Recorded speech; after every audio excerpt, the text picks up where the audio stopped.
Hi everyone, so today we are going to be having a look at some recall exercises. So I've got a bit of a training plan in place with Ivy at the moment, and one of the elements of that is just strengthening and proofing our whistle cues a bit more. So one of those cues is the recall. So in today's session we're going to look at a variety of different recall games that we can play. We're going to start nice and easy and then add in some distractions just in a bit to help improve how proofed and how strong our recall is in a variety of different circumstances. So let's give it a go and see how we get on. So the first game I played with Ivy is what I call recall squares. So this is a game that I absolutely love playing with puppies and young dogs. And the idea is that I sprinkle some food on the floor and allow Ivy to eat it, and then I run away. And then just as she's finished eating, I blow my recall whistle and she should come charging back to me, at which point I reward her and then place some more food on the floor and run away from her. And again, once she's finished eating, I blow the recall whistle, and then when she arrives, I reward. And with this game, depending on the dog, you can do your reward straight onto the floor as a scatter feed. However, Ivy is just a bit too quick for me, so I reward her in position and then I scatter some food, then give her permission to eat it before running away. Now you'll notice that at some points, particularly on this next repetition, she's chasing after me before I've got a chance to recall, and that is what I want to achieve with this game. I want the dog to be driving back towards me.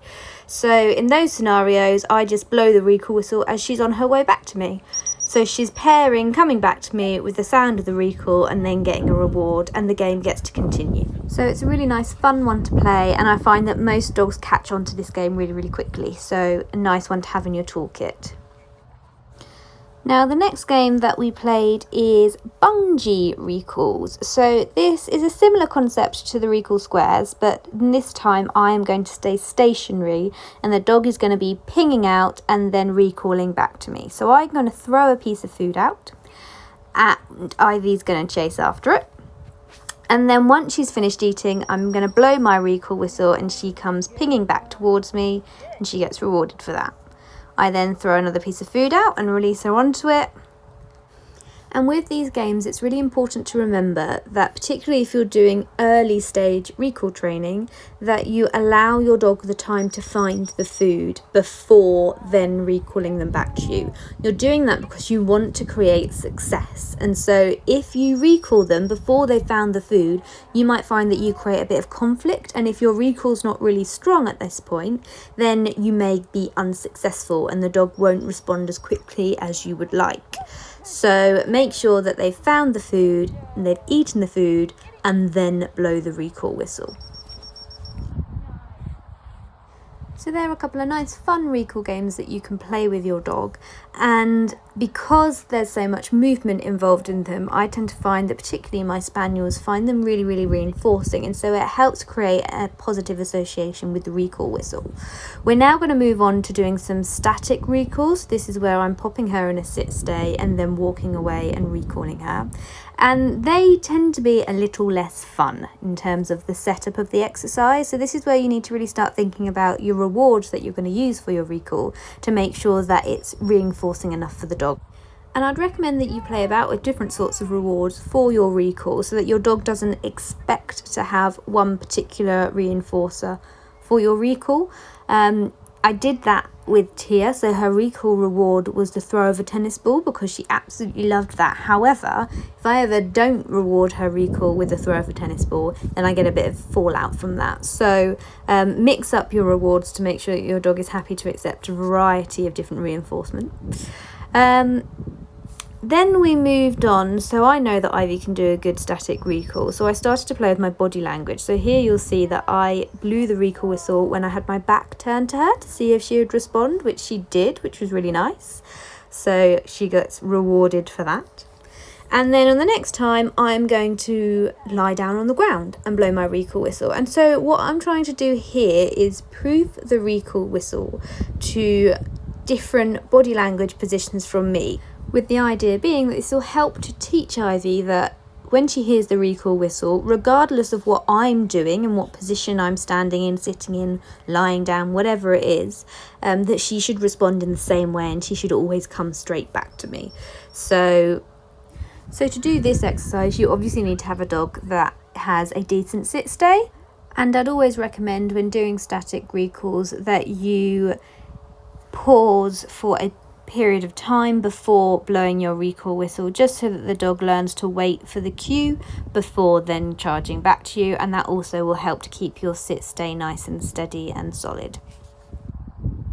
So then we moved on to what I call Mooch Recalls. So I have released Ivy to go and explore the environment, and while she's exploring the environment, I'm going to blow my recall whistle like that and expect that she can come straight back to me. Now this is making it a little bit harder because I'm introducing the environment, which is clearly a distraction, and depending on where we are, it will depend on how distracting she finds it.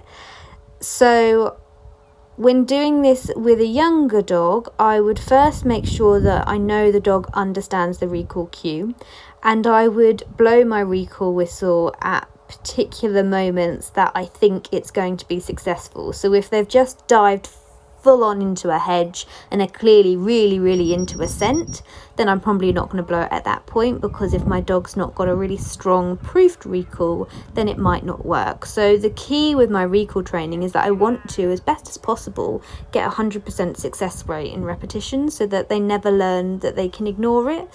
So choosing your timing of blowing the recall whistle is really important with this. And then obviously, as your dog progresses and you start to proof the recall more and it gets stronger, you can start to make that timing a little bit more challenging. You also, with this game, want to make sure that you have a clear release to the environment cue. So what you don't want to happen is that your dog recalls back to you, gets their reward, and then chooses to go and re-engage with the environment again. You want that to be on your cue. So make sure that you've paused after you've rewarded to make sure they're remaining with you and steady. And then when you're ready, you can re-cue them to engage with the environment again, or you can bring the exercise to an end. So then the next setup we're looking at is introducing some different distractions into this recall. So to start off with here, I'm using a tennis ball. I've thrown it behind Ivy, and then I'm recalling her away from it. And I have done a video on this exercise before on recall, so you might want to check that out. But when you're working with your distractions in your recall, you need to think about your dog and how interested or not they are in the items that you're using. So if you are starting out and your dog's still developing their recall and it's not quite fully proofed yet, you might want to start out the exercise using easier distractions for them. So if they're not particularly toy driven, then you might want to start this out using a toy before then progressing on to something they are more motivated by, such as maybe food. You also need to think about how you're placing that distraction down. So if I am using toys, for instance, and I just place the tennis ball down and then walk away from it, that's going to be less enticing than if I've just thrown the item over her head, which will be much more interesting.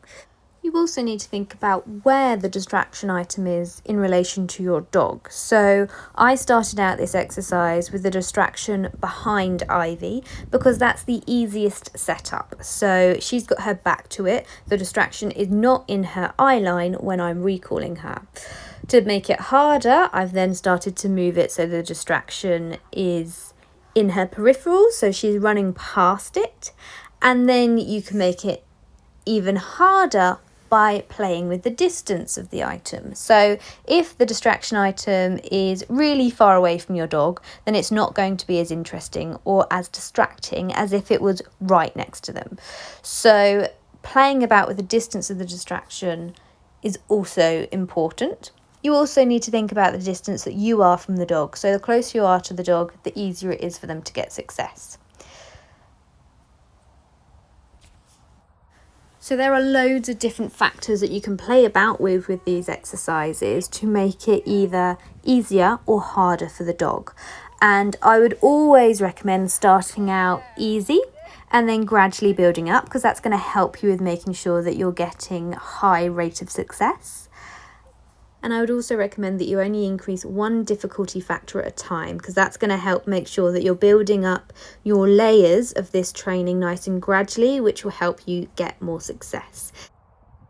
So in this setup, I've now got it so that I've got 2 distraction items out, one to the left, one to the right, and she's having to run past them both to recall back to me successfully. So she's shown that she can do that, and then I decided to experiment with something that I've never done before, which is to leave those 2 distraction items out but recall her while my back is turned.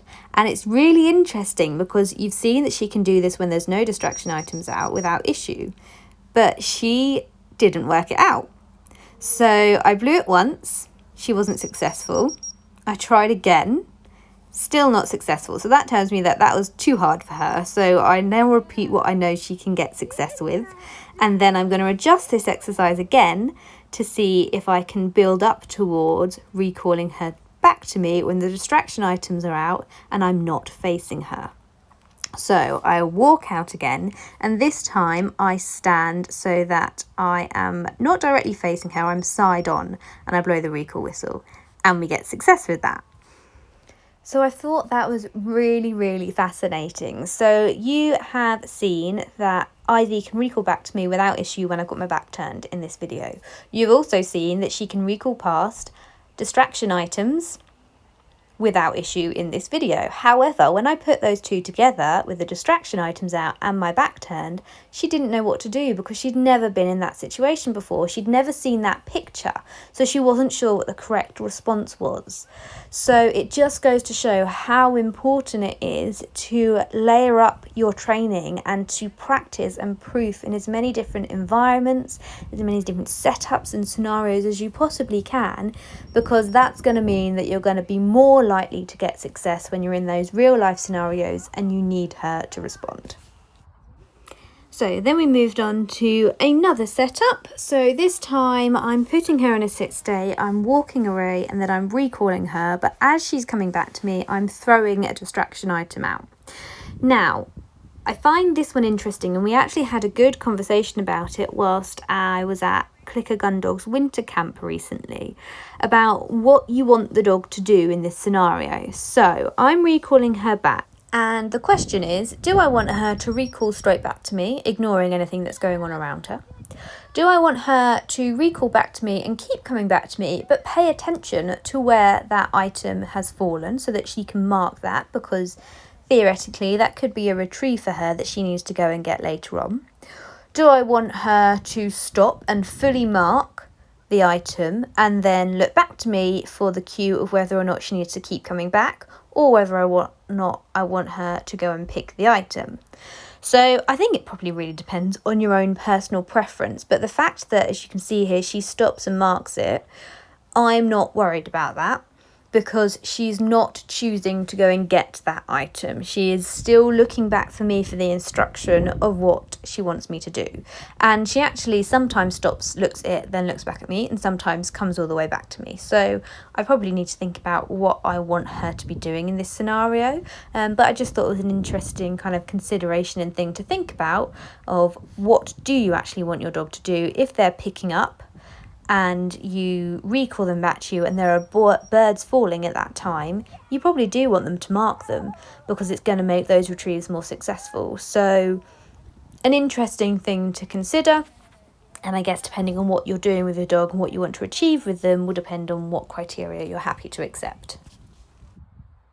So then I did one final exercise setup with her in this training session before I realised that actually I'd probably done too much and she was being very, very generous in continuing to be successful, but that I should probably call it a day before things started to go wrong. So the last exercise I did with her, I scattered some food on the floor and she saw that being placed, so she knew it was out there.